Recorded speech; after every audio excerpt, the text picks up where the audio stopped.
منکرین حدیث کی طرف سے چوتھا اعتراض یہ کیا جاتا ہے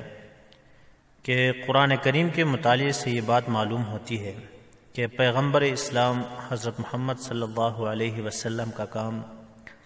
صرف قرآن پہنچانا ہے، باقی رہی اس کی تشریح، اس کی تفسیر، وہ امت اور مرکز ملت کے سپرد ہے۔ اور وہ حوالہ دیتے ہیں بعض آیات کا، مثلا ما علی الرسول الا البلاغ وما علیک الا البلاغ، کہ رسول کا کام صرف پہنچانا ہے۔ دوسری جگہ ارشاد ہے کہ اے میرے رسول، آپ کا کام جو ہے صرف پیغام رسانی اور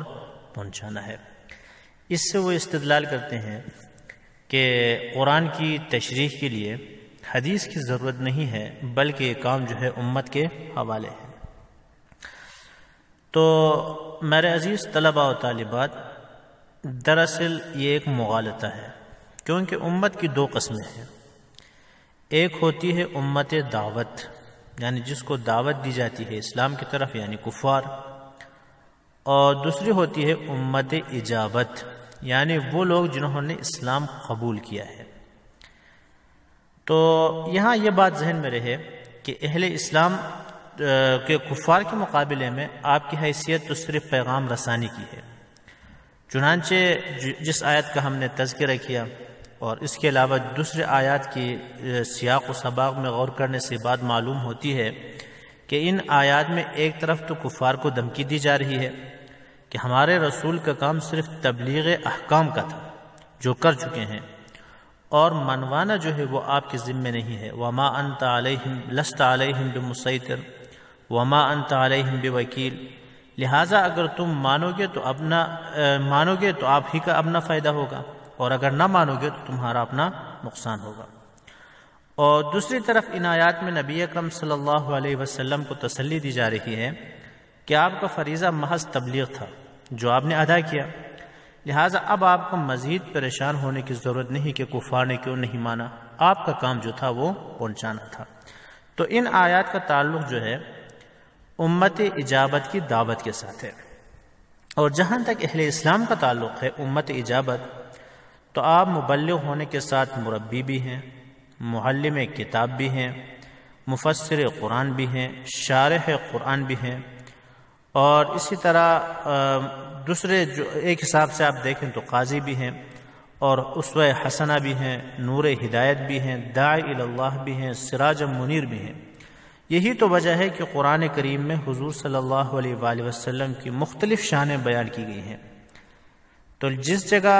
یہ آیت ہے کہ وما علیک الا البلاغ وما علی الرسول الا البلاغ، اسی قرآن میں یہ آیت بھی ہے کہ ویزکیہم، کہ حضرت محمد صلی اللہ علیہ وسلم اپنی امت کا تزکیہ کریں گے، ویعلمہم الکتاب والحکمہ، اور ان کو کتاب سکھائیں گے اور حکمت سکھائیں گے۔ لہذا خود قرآن کریم جب کہہ رہا ہے کہ آپ کا کام یہ ہے کہ آپ ان کو کتاب کی وضاحت کریں گے اور حکمت ان کو سکھائیں گے، دوسری جگہ ارشاد ہے لِتُبَيِّنَ لِلنَّاسِ، تاکہ تو بیان کرے قرآن کریم کو یہ لوگوں کے لیے،